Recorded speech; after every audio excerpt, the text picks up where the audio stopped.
पर तो बड़े बड़े सुंदर वस्त्र देखे। कन्हैया ने कहा, अरे मामा जी कैसे हो? महाराज धोबी ने कहा, अरे आप कौन?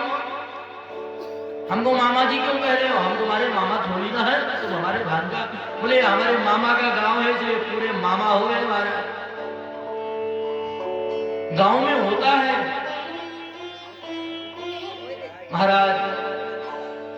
भगवान ने प्रार्थना की कि यह जो वस्त्र है, यह वस्त्र हम सबको दे दो, और यह सब जो बाल बाल है पहन लेंगे महाराज। उसने डांट लगाई भगवान को, अरे अरे गैया चराने वाला ग्वाला, तू महाराजा के वस्त्र धारण करेगा? महाराज कंस के वस्त्र धारण करने की तेरी सामर्थ्य है? भगवान को क्रोध आया और घुमा करके एक थप्पड़ मारा महाराज, उसका शरीर धड़ से अलग हो गया। महाराज धोबी का उद्धार किया भगवान ने। आगे बढ़े भगवान तो एक सुदामा नामक एक माली रहता था, उस पर भी भगवान ने कृपा की। भगवान उसके घर में गए हैं, भगवान का अनन्य भक्त है। और महाराज उस माली ने बड़े सुंदर सुंदर माला बनाए हैं महाराज। भगवान तो अभी तो आगे जा रहे हैं, और महाराज उनको राजा के कंस के वस्त्र हैं, वो वस्त्रों को पहन लिया भगवान ने। और इतने बड़े बड़े वस्त्र हैं कि जो बाल बाल चल रहे हैं महाराज, चलने लगे तो सड़क साफ होने लगी एक तरफ से। दर्जी ने एक देखा, प्रभु से प्रार्थना की, है प्रभु अगर आपकी इच्छा हो तो इन वस्त्रों को काट करके आपके नाम का कर दें। भगवान ने कहा, भगवान तेरो भलो करे महाराज, नेकी पूछ जल्दी करो। धोबी ने सभी के वस्त्र काट काट करके और जब नाप के बनाए, भगवान ने आशीर्वाद दिया। आज भी देखो महाराज दर्जियों की लाइन लगी रहती है महाराज, कभी बार निर्धन नहीं रहते हैं। सुदामा माली के यहाँ गए, बोले अब तो भाई महाराज कपड़े भी अच्छे हो गए राजा वाले, अब एक माला की कभी। ब्रजवासियों में माला पहनने की बड़ी शौक होती है हमारे। ब्रजवासी को बिहारी जी में माला लेकर के जाते हैं और दूर से ही बिहारी जी को दिखा देते हैं लोग महाराज, और दिखा करके कहते हैं आप तो ऐसे माला माल हो रहे हो, तुम्हें माला पहन करके क्या करोगे? आप देख लो, हम ही पहन लेंगे। और भगवान को दिखा करके अपने गले में डाल करके चल देते हैं महाराज। बोले एक माला की कमी है। अब भगवान का अनन्य भक्त है सुदामा माली। सुदामा माली के घर भगवान गए हैं। सुदामा माली ने भगवान को माला पहना करके उसे भगवान का स्वागत किया। भगवान बड़े प्रसन्न हुए महाराज। भगवान आगे बढ़े, महल की ओर तो देखा, एक महाराज 3 जगह से टेढ़ी स्त्री जा रही थी चंदन लेकर के। बोले माला भी हो गया और महाराज कपड़े भी हो गए, अब एक कमी रह गई, मस्तक पर बढ़िया चंदन हो जाए महाराज, अब तो क्या पूछना। 3 जगह से टेढ़ी कुब्जा मिली महाराज। भगवान ने उसे सुंदरी कह करके संबोधन किया, हे सुंदरी आप कहाँ जा रही हैं? कुब्जा ने ऐसे देखा भगवान को, हे प्रभु हम जैसी 3 जगह से टेढ़ी स्त्री को सुंदरी कौन कह रहा है? कुब्जा प्रसन्न हो गई भगवान की बात सुनकर के। भगवान ने कहा, यह चंदन कहाँ ले जा रहे? महाराजा कंस के लिए।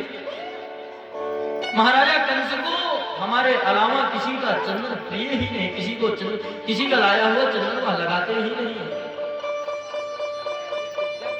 महाराज। कुब्जा महाराज जब भगवान ने कुब्जा के ऊपर कृपा की और कुब्जा से चंदन की याचना की, और कुब्जा के बगल में खड़े हुए तो ब्रजवासी भगवान से आनंद लेने लगे महाराज। अरे कन्हैया तू भी 3 जगह से टेढ़ा, अभी 3 जगह से टेढ़ी महाराज, बढ़िया जोड़ी रही है। और महाराज तुम सुंदर भी सुंदरी भी कह रहे हो। ब्रजवासी आनंद ले रहे हैं कुब्जा का और भगवान कृष्ण का। कुब्जा से भगवान ने कुब्जा से प्रार्थना की, हे देवी कृपा करके यह चंदन हमें भी अर्पण करो। महाराज कुब्जा ने जैसे ही भगवान के मस्तक पर तिलक धराया है, भगवान ने अपने दाहिने पैर से कुब्जा के दाहिने पैर के अंगूठे को दबाया और एक हाथ महाराज कमर पर लगाया और एक हाथ मस्तक पर लगाया और जो ही झटका दिया महाराज वो 3 जगह से टेढ़ी एकदम सुंदरी बनकर के प्रकट हो गई। भगवान की बड़ी सुंदर स्तुति की कुब्जा ने। और महाराज भगवान जैसे जैसे आगे बढ़ते हैं उनका स्वागत सत्कार बढ़ने लगा। महाराज जैसे कोई नेता हो और दूसरा नेता ज्यादा भाव में आ जाए, उसका ज्यादा लोग मान सम्मान करने लगे और पता चल जाए यही जीतने वाला है तो सब उसके पक्ष में हो जाते हैं।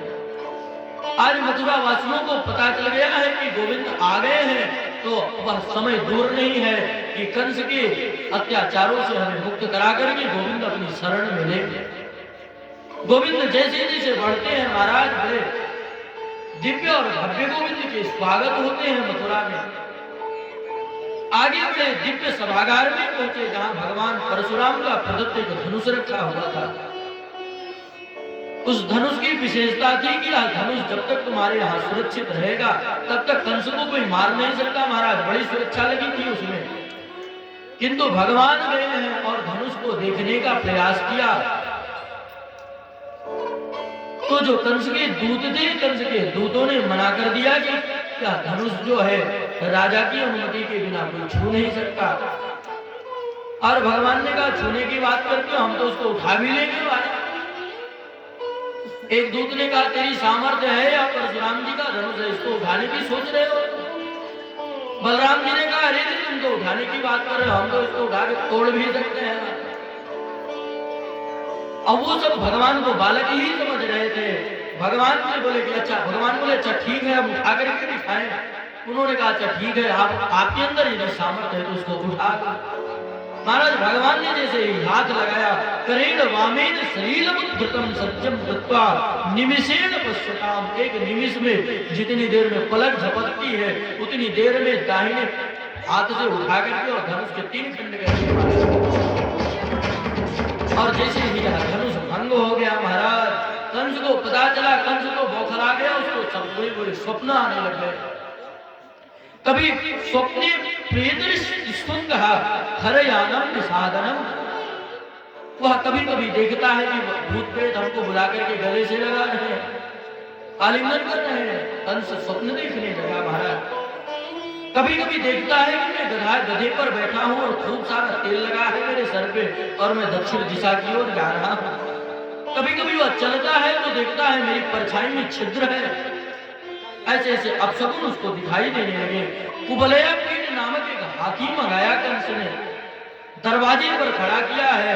भगवान आए और कुबलया पीठ हाथी को बोले हटाओ इसको हमारे सामने से। महाराज जब कुबलया पीठ हाथी को सामने से नहीं हटाया तो भगवान ने एक मुष्टिका का प्रहार किया और कुबलया पीठ हाथी वहीं पर धम्म से गिरा महाराज और उसका प्राणांत हुआ। एक एक दांत तोड़ करके और प्रवेश करते हैं भगवान। महाराज कंस ने 2 पहलवान मंगवाए हैं, एक का नाम है मुष्टिक और एक का नाम है चारूण। महाराज मुष्टिक की विशेषता है कि एक मुष्टिका वो जिसको भी मार देता है वह सह नहीं पाता है, उसकी एक मुष्टिका। चारूण भी बड़ा बलवान था, वह पकड़ किसी का सर पकड़ ले तो उसको तुरंत मार देता था। अंदर गए भगवान से बोले मल्लयुद्ध होगा यहाँ पर। महाराज ब्रजवासियों ने विरोध कर दिया कि मेरा छोटा सा कन्हैया इन दुर्दांत राक्षसों से कैसे लड़ेगा। किंतु भगवान ने कहा कि ब्रजवासियों आप चिंता मत करो, इनसे मैं लड़ लूंगा। महाराज भगवान जैसे ही चारूण से युद्ध करने के लिए लड़े कि बलराम जी भी कूद पड़े मैदान में और महाराज मुष्टिक से बलराम जी का युद्ध हुआ। कुछ देर तक प्रभु लीला करते रहे और लीला करते करते महाराज और एक चाटा लगाया कि चारूण वहीं पर धम्म से गिरा और उसका उद्धार हुआ। इधर बलराम जी ने भी देर नहीं लगाई महाराज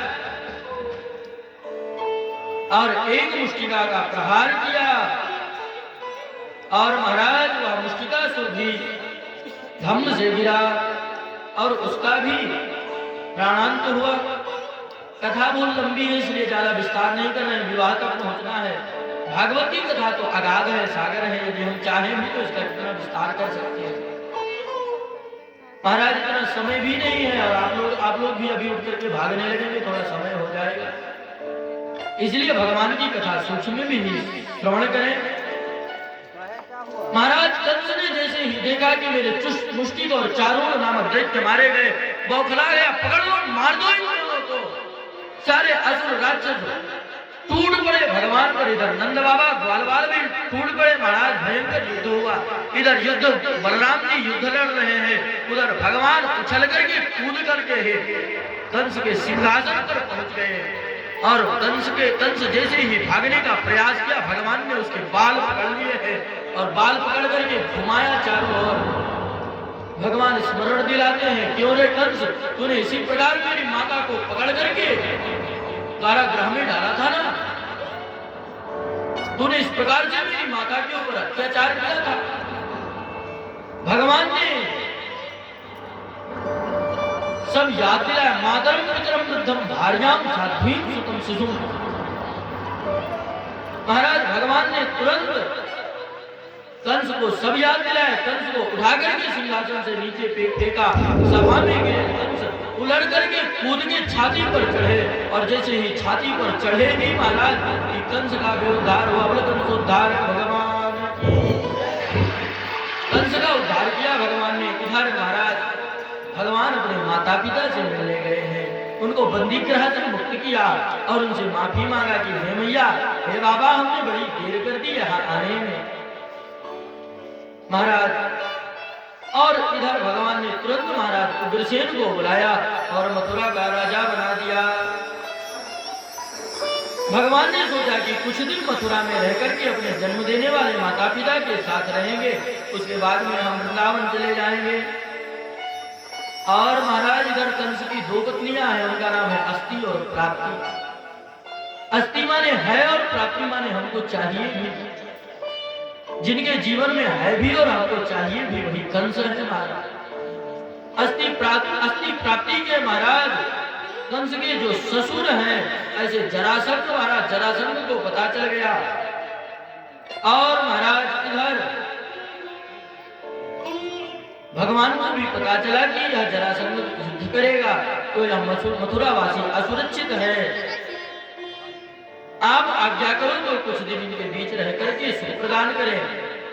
भगवान ne ऐसा सोचा कि इन मथुरावासियों के बीच में कुछ दिन रहते हैं, इसलिए महाराज भगवान वही रहे। भगवान ने अपने गुरुदेव पर कृपा की। सांदीपनी मुनि महाराज जो थे, उनके कोई पुत्र नहीं था। महाराज जब यह कंस को मारे तो बोले इनका विद्याध्ययन भी होना चाहिए। भगवान वेद पढ़ने के लिए सांदीपनी मुनि के आश्रम में गए, वेदाध्ययन किया इन्होंने। और महाराज वेदाध्ययन के बाद यह चलने लगे तो सांदीपनी गुरुजी की जो गुरु माता थी, उनसे विदा लेनी चाहिए, गुरु दक्षिणा। सांदीपनी गुरुजी से कहा कि प्रभु गुरुजी कुछ गुरु दक्षिणा ले लीजिए, किंतु गुरुजी ने कहा कि हमको तो कुछ नहीं चाहिए, आप अपनी गुरु माता से पूछ लो। महाराज इधर भगवान ने कहा, गुरु माता से आग्रह किया तो गुरु माता ने कहा कि प्रभु आप जब से आए हैं तब से मैं अपने पुत्र को भूल गई थी, किंतु मेरा एक ही पुत्र था और महाराज आपको भगवान है, वह समुद्र में डूब करके उसकी मृत्यु हो गई है, कृपा करके आप मुझे यदि वह ला करके दे तो फिर महाराज तो आपकी बड़ी कृपा होगी। महाराज गुरु माता की आज्ञा मान करके दाऊ भैया के साथ गोविंद समुद्र तट पर चल पड़े।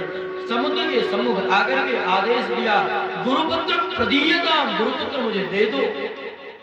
महाराज हे सागर, हमने गुरुदेव का बेटा ला करके दो। समुद्र प्रकट हो गया और हाथ जोड़ करके बोला, सरकार मुझे इस बारे में कुछ नहीं मालूम, पर मेरे भीतर एक दैत्य छुप करके बैठा है, उसने चुराया हो तो मैं कह नहीं सकता। भगवान समुद्र में प्रविष्ट हो गए और संग में छुपे हुए उस पंचजन्य दैत्य का वध किया। तुरंत बालक नहीं मिला, पांचजन्य संघ मिल गया। भगवान उस संघ को लेकर के सीधे यमपुरी पहुंचे और यमराज के दरवाजे पर इतने जोर से शंख बजाया कि यमराज घबरा गए, दौड़े दौड़े आए, प्रभु को बाहर आते ही दंडवत किया। लीला मनुष्य हे विष्णु योयो करयामि किम, हे लीला पुरुषोत्तम, हे प्रभु आप किस कारण से यहाँ यमपुरी में आए, आप दोनों तो साक्षात नारायण हो, कहिए सरकार इस दास को कैसे याद किया, आपका आगमन यहाँ कैसे हुआ, मैं क्या सेवा करूं। गुरुपुत्र मिहानीतम निज कर्म निबंधनम अनया अनयस्व महाराज गच्छासन पुरस्कृता। भगवान ने गुरुपुत्र की याचना की महाराज,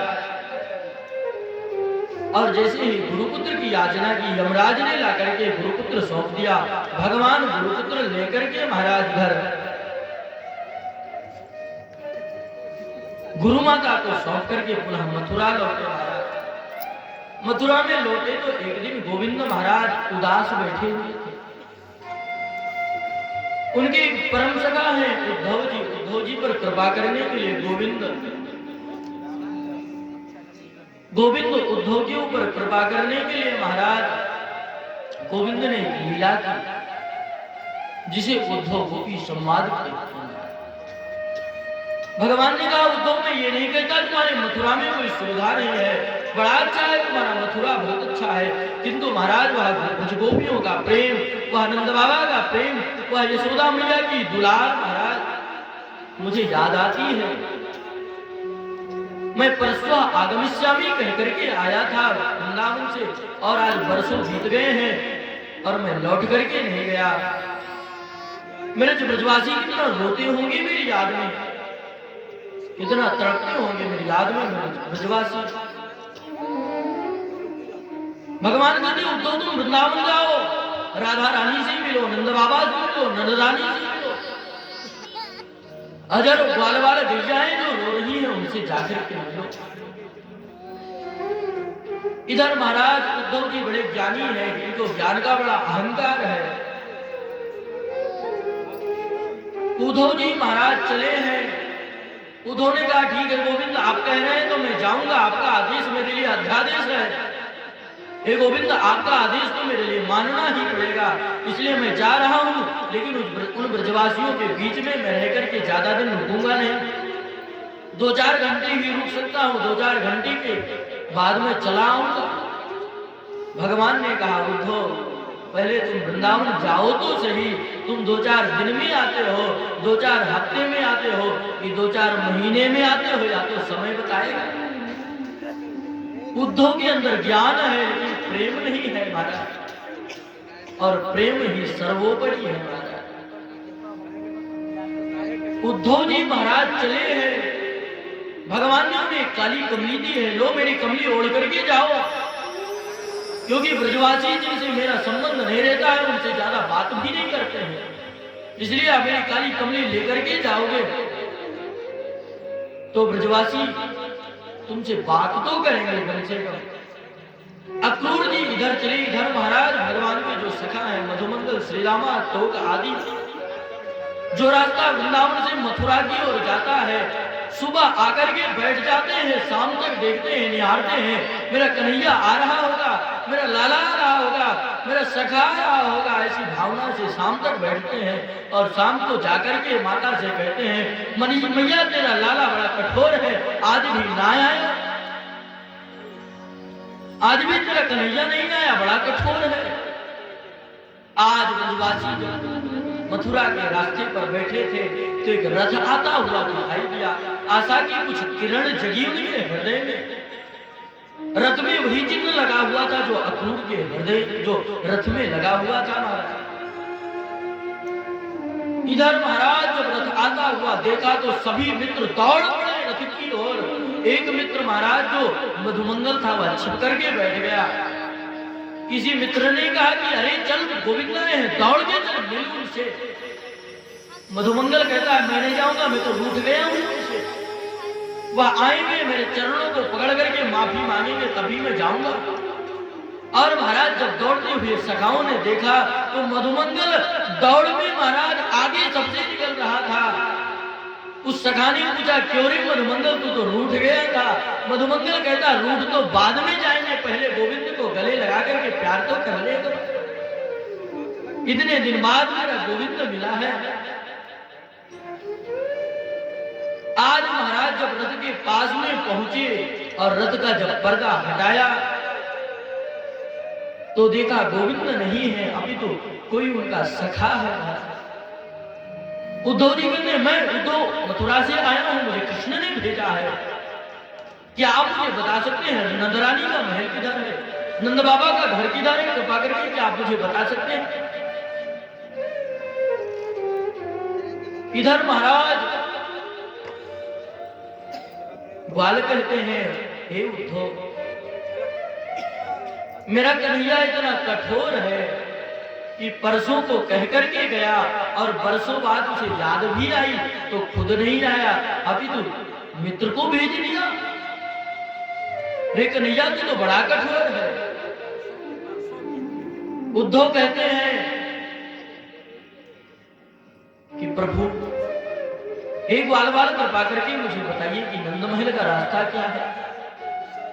ग्वाल कहते हैं कि हे उद्धव जी, जब से गोविंद, जब से प्राणनाथ, जब से ब्रजनाथ छोड़ करके ब्रज को गए हैं, तब से नंद भवन का रास्ता तो एकदम सीधा हो गया। आप यह जो जल बहता हुआ दिखाई दे रहे हैं, यह किसी नदी नहर या पनारे का जल नहीं बह रहा है। इसी जल को आप पकड़ करके सीधा चले जाइए महाराज, या सीधा नंद महल को गया है। बोले क्यों? क्योंकि गोविंद की याद में हजारों गौ माताएं, हजारों गोपियां, हजारों ग्वाल और महाराज यशोदा मैया और नंद बाबा इतना रोते हैं कि उनके अश्रुओं का जल ही बह रहा है। आप इस जल को पकड़ करके सीधा नंद महल को चले जाएंगे। उद्धव जी महाराज यहाँ आए हैं, नंदरानी को देखा है, मैया यशोदा को। यशोदा मैया जी का, मैं उद्धव मथुरा से आया हूं, कृष्ण ने भेजा है। इधर महाराज नंदरानी कहती है, यशोदा मैया, अरे धीरे बोलो, धीरे। क्यों? क्योंकि मैंने अभी तो लाला को सुलाया है, बड़ा मार परेशान करे हैं मुझको, अभी जग जाएगा, बहुत परेशान करता, कभी चंदा मांगे, कभी बहू मांगे, कभी कहे कि मुझे चंदा मामा चाहिए, कभी शादी की जिद कर दे, मुझे मेरी शादी कर। महाराज उद्धव जी ने जब प्रेम ऐसा देखा तो नंदमहल में रुके, नंदमहल में समझाया, ऐसे ऐसे अकाट प्रमाण दिए नंदरानी ने, नंद बाबा ने, कि महाराज उद्धव की बुद्धि चक्कर खा गई। बोले राधा रानी कहाँ है? मैं राधा रानी से मिलना चाहता हूं। इधर महाराज राधा रानी को हजारों सखियां घेर करके खड़ी हुई है और महाराज हजारों जो सखियां बैठी हुई हैं वह क्या कर रही हैं? रो रही है कृष्ण की याद में। उद्धव जी गए हैं, गोपियों को समझा रहे हैं, हे गोपियों, सर्वप्रथम उद्धव जी ने क्या देखा महाराज? यहाँ पर एक बड़ा सुंदर गीत है जिसको भागवत जी में भ्रमर गीत कहते हैं। भ्रमर गीत के नाम से यह गीत विख्यात है महाराज। भंवरा आता है और भंवरे को देख करके गोपियां यहाँ बड़ा सुंदर गीत गाती हैं।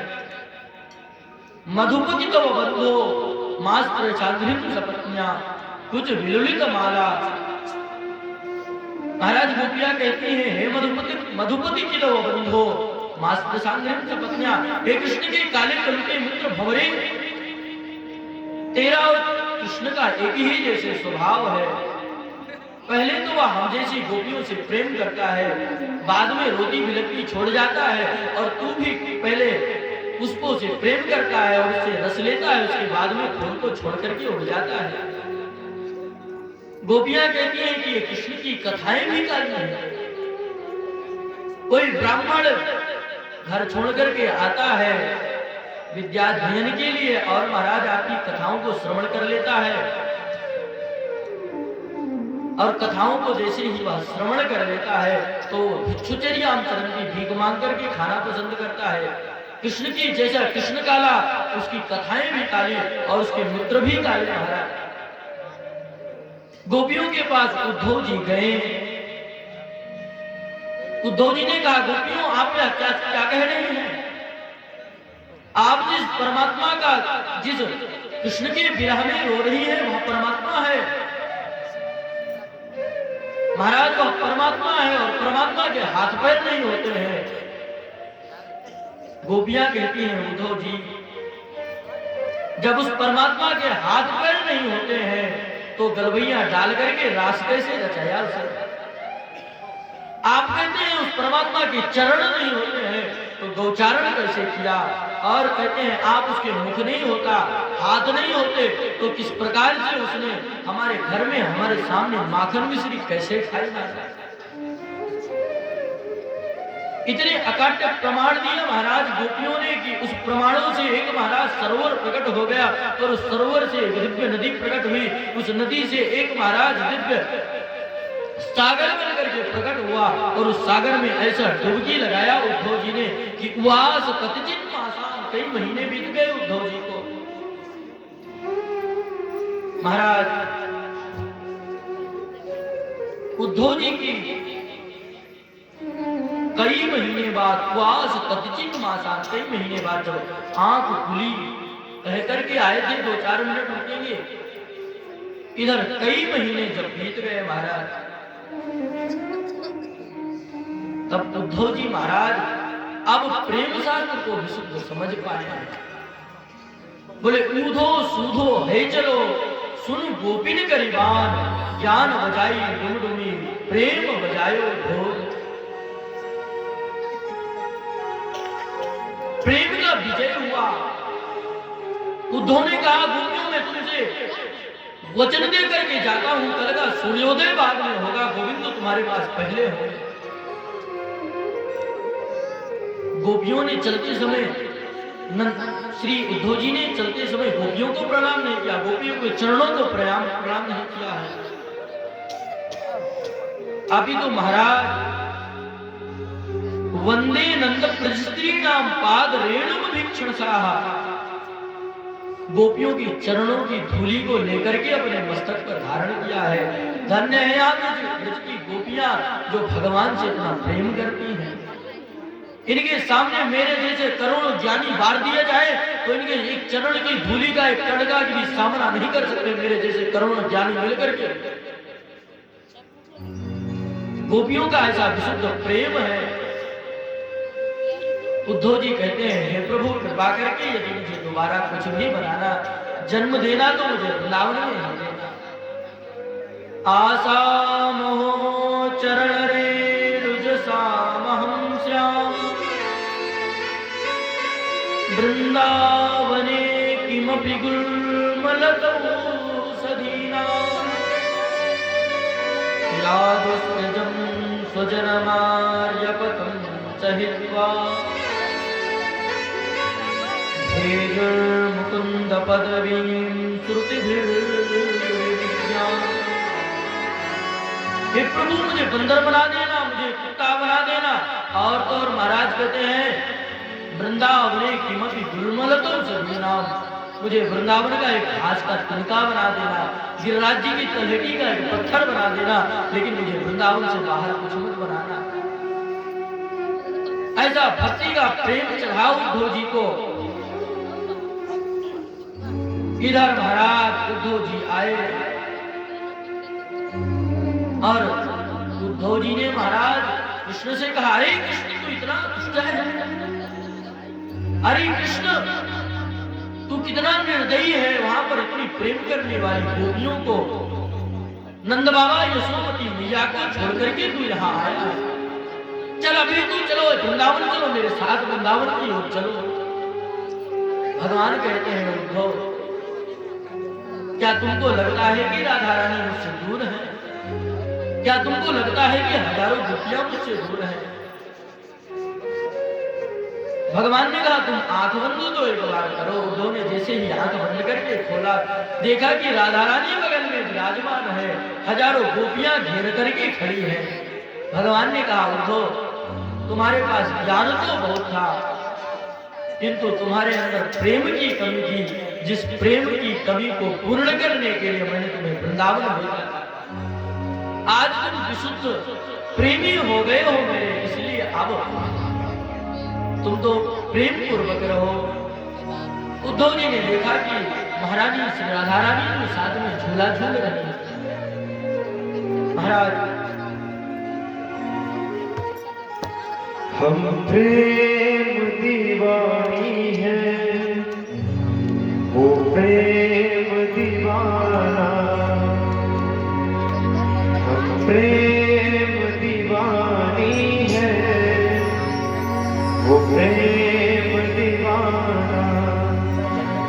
है उधो हमें ज्ञान की, है उधो हमें ज्ञान की, पोथी न पढ़ाया। हम प्रेम दीवानी है, वो प्रेम दीवाना। हम प्रेम दीवानी है, वो प्रेम दीवाना।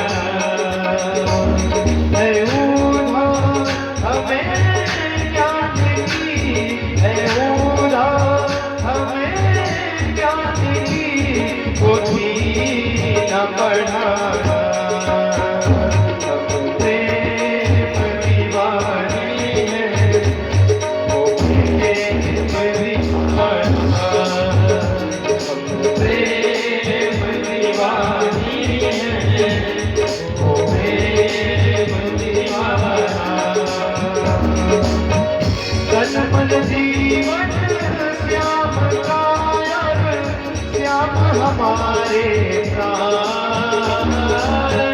तन मन जीवन श्याम कायर, श्याम हमारा काम। रोम रोम में रम रहा है, वो मतवाला श्याम। रोम रोम में रम रहा है, वो मतवाला श्याम। इस तन का अब योग में, इस तन का अब योग में,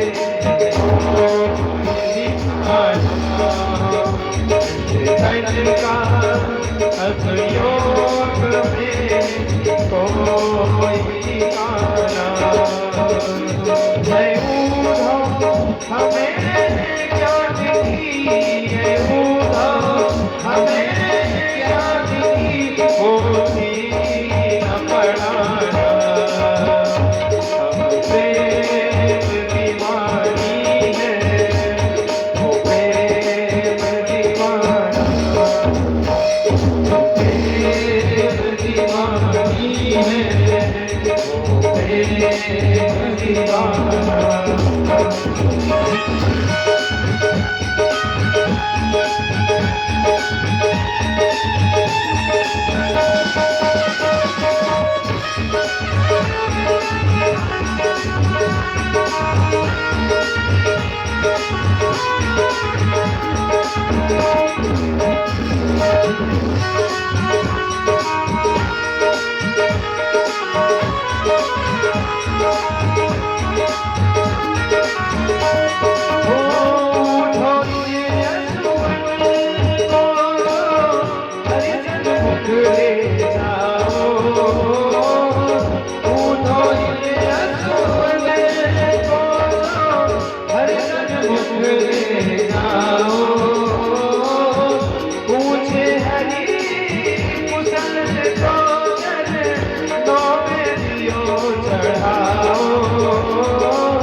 प्रेम का जोर नजराना है उधम हमें ज्ञान की है उधम हमें ज्ञान की होती न पढ़ाना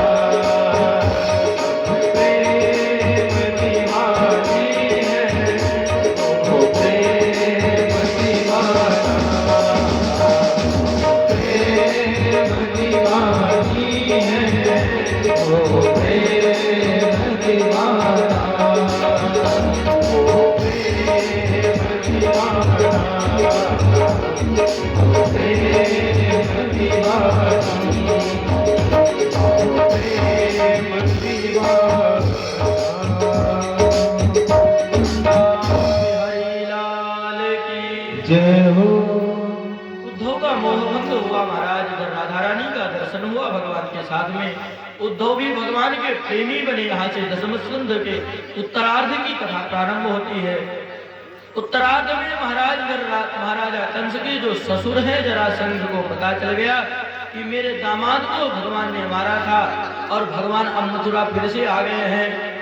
उसने 17 बार आक्रमण किया। 17 बार भगवान ने उसे हराया महाराज। 16 बार। और महाराज जब उसने 17वां आक्रमण किया था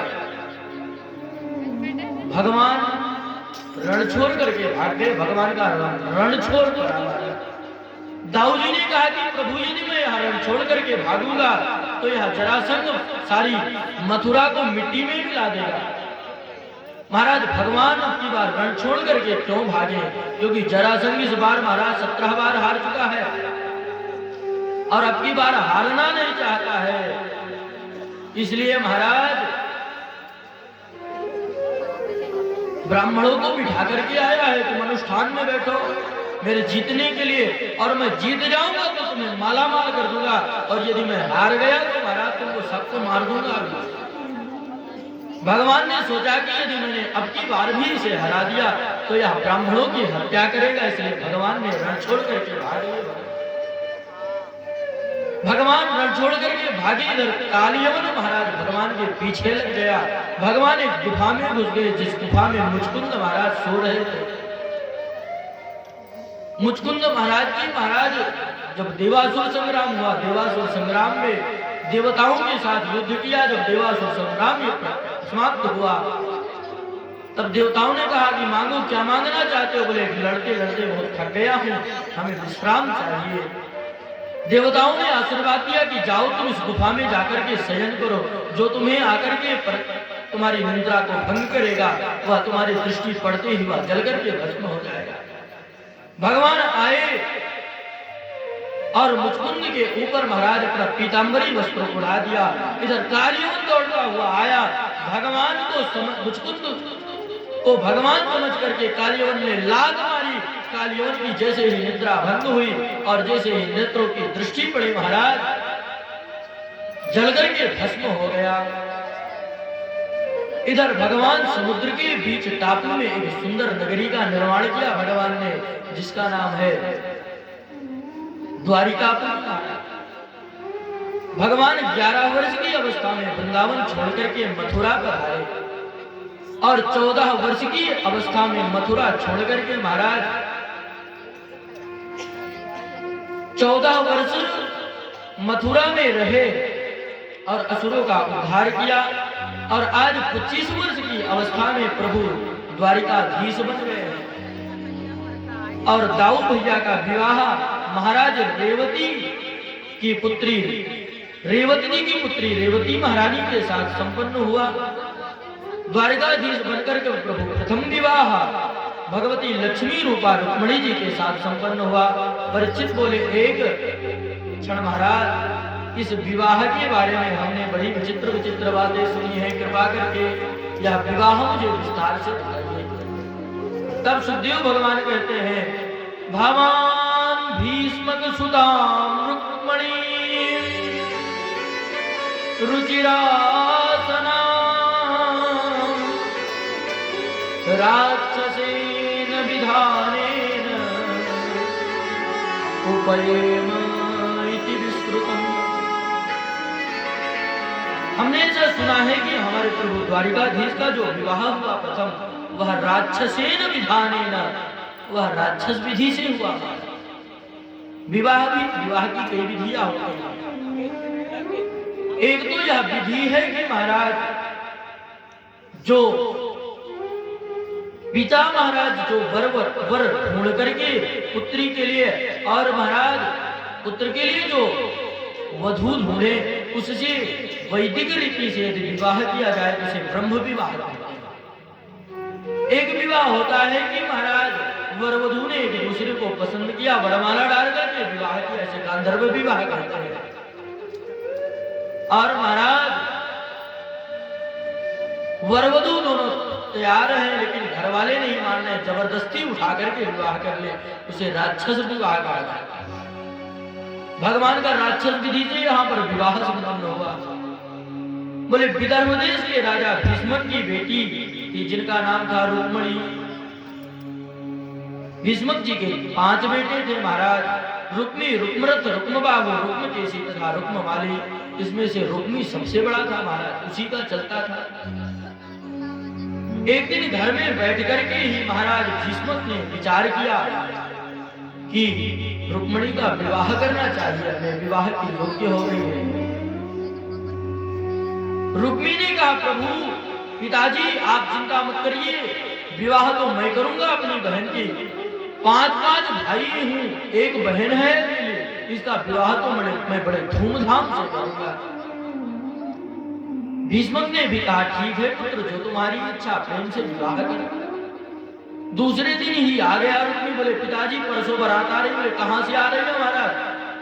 बोले जो सिंधु नरेश है, तमघोष पुत्र शिशुपाल से हमने रुक्मणी का विवाह तय कर दिया है महाराज।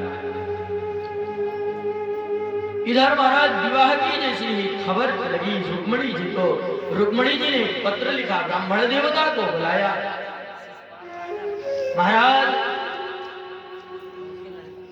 महाराज जो कहते हैं कि यह जो ब्राह्मण देवता थे या और कोई नहीं, अभी तो साक्षात हनुमान जी भी आए थे।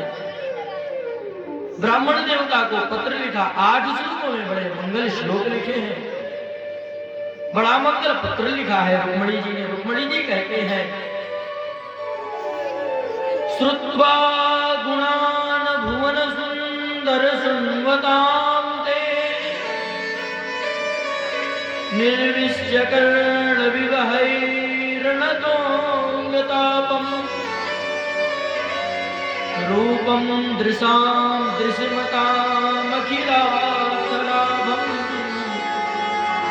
त्वय्यच्युता विशति चित्तमपत्रपम्ये।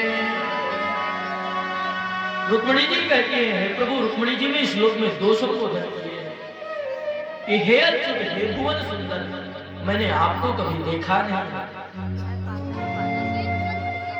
किंतु महाराज आपके बारे में सुना बहुत है, और जिस प्रकार से सुना है उस प्रकार से हमारे हृदय में आपकी एक सुंदर झांकी बन गई है, और उस झांकी के ही प्रभाव से मैं मन ही मन आपको अपना पति रूप में स्वीकार कर चुकी हूँ महाराज। रुक्मणी जी कहती हैं, प्रभु कृपा करके मुझ पर कृपा करो, कहीं शेर का भाग सियार न लेकर के चला जाए। मेरा विवाह शिशुपाल के साथ परसों होने वाला है, इसलिए प्रभु आप पधारे और आप ही मेरा वरण करें। और महाराज रुक्मणी जी ने बोले कहाँ पधारे, तो रुक्मणी जी ने पता भी लिख दिया है। बोले अंतः पुरांतरचरी मनिहित्य बंधु स्वामत्वहे कथमिह प्रवदाप्युवाया। हे प्रभु, यहाँ पर तो बड़ी सेना लगी है, घर पर तो आप आ नहीं सकते हैं। हमारी कुल परंपरा है कि जिस कन्या का विवाह होता है वह विवाह के पहले गिरिजा मंदिर में जाकर के पूजन करती है। इसलिए कल मैं गिरिजा देवी में पूजन करने के लिए जाऊंगी, उसी समय प्रभु आप आइए। इधर महाराज शिशुपाल की सेना लगी हुई है, रुक्मी की सेना लगी हुई है, सारी सेना साथ में गई है रुक्मणी जी के। इधर रुक्मणी जी महाराज देवी जी का पूजन कर रही थी। दुर्भगयान में धाता नानुकूलो महेश्वरः देवी वा विमुखा गौरी रुद्राणी गिरिजा। हे मातेश्वरी, हे गिरिजा मैया, हे रुद्राणी, हे भवानी, आपकी भी तो मैंने बहुत सेवा की है। हे मातेश्वरी, जितनी भी आज तक मैंने तुम्हारी सेवा की है, जितने व्रतोपवास किए हैं, उनका मैं आज आपसे फल चाहती हूँ। आज मुझे गोविंद मुझे पति रूप में प्राप्त हो, मैं ऐसा चाहती हूँ। महाराज इधर रुक्मणी जी पूजन करती है और इधर पंडित जी आ रहे हैं। इनका हालाते हुए महाराज सामने वाले की चाल ढाल ही बता देती है कि अब किस भाव में आ रहे हैं। इधर वाम उरुर भुजो नेत्रमस्फुरन प्रिय भाषण। इधर रुक्मणी जी का वाम नेत्र फड़कने लगा। रुक्मणी जी प्रसन्न हुई कि वाम नेत्र तो फड़कना उत्तम होता है, लगता है हमारा कार्य सिद्ध हुआ हमारा। इधर रुक्मणी जी प्रसन्न हुई, तैयारी करने लगी गोविंद के साथ में जाने के लिए। आइए हम सब भी रुक्मणी जी के साथ में उनका श्रृंगार उनकी तैयारी में सम्मिलित होते हैं। उसके बाद में सुंदर विवाह हुआ। हो आओ मेरी सखियों, मुझे मेहंदी लगा दो, मेहंदी लगा दो, मुझे ऐसी सजा दो, मुझे श्याम सुंदर की दुल्हन बना दो, मुझे श्याम सुंदर की दुल्हन बना दो।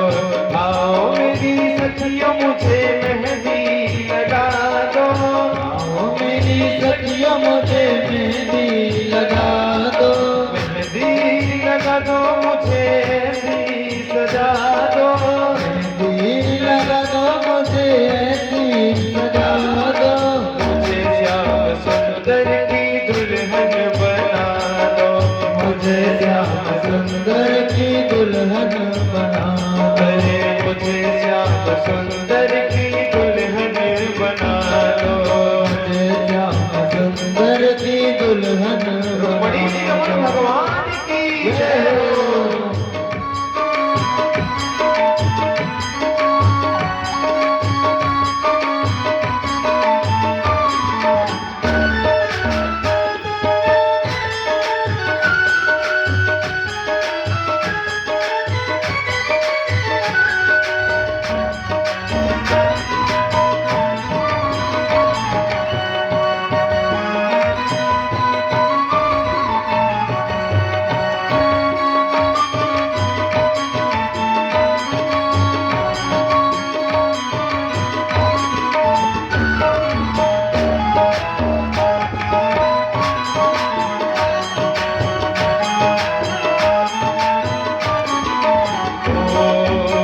सत्संग में मेरी बात चलाई, सत्संग में मेरी बात चलाई, सतगुरु ने मेरी की रे सगाई, सतगुरु ने मेरी की रे सगाई। ओ सत्संग में मेरी बात चलाई,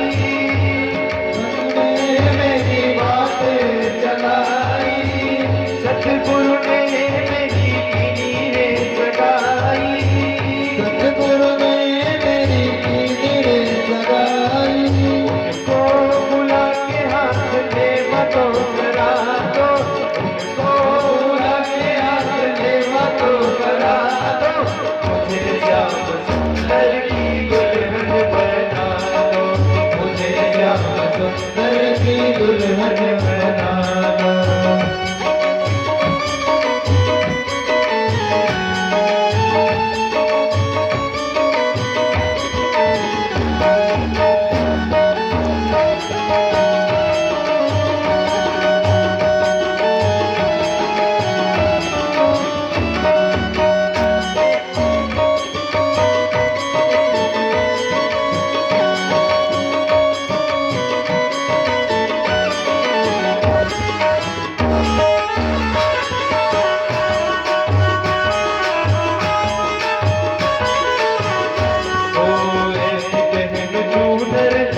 कबहू न छूटे, ऐसी ओढ़ चूनर जो कबहू न छूटे, ऐसी ओढ़ चुनरी जो कबहू न छूटे, ऐसी ओढ़ चुनरी जो कबहू न छूटे, ऐसे वरु दूल्हा जो कबहू न टूटे, सवरो दूल्हा जो कबहू न रूठे, ऐसे वरु दूल्हा जो कबहू न टूटे, सवरो दूल्हा जो कबहू न रूठे। बोतल सुहाग की बिटिया लगा दो, गले सुहाने की बिंदिया लगा दो, बोतल सुहाग की बिटिया लगा दो, गले सुहाने की बिंदिया लगा दो, श्याम सुंदर की दुल्हन बना दो, मुझे श्याम सुंदर की दुल्हन बना दो, मुझे श्याम सुंदर की दुल्हन बना दो, मुझे श्याम सुंदर की दुल्हन बना ओ ऐसे वर को क्या करूं जो जन्मे और मर जाए, वर वरूं गोपाल को जो छोड़ो अमर कर जाए, छोड़ो अमर कर जाए, छोड़ो अमर कर जाए, छोड़ो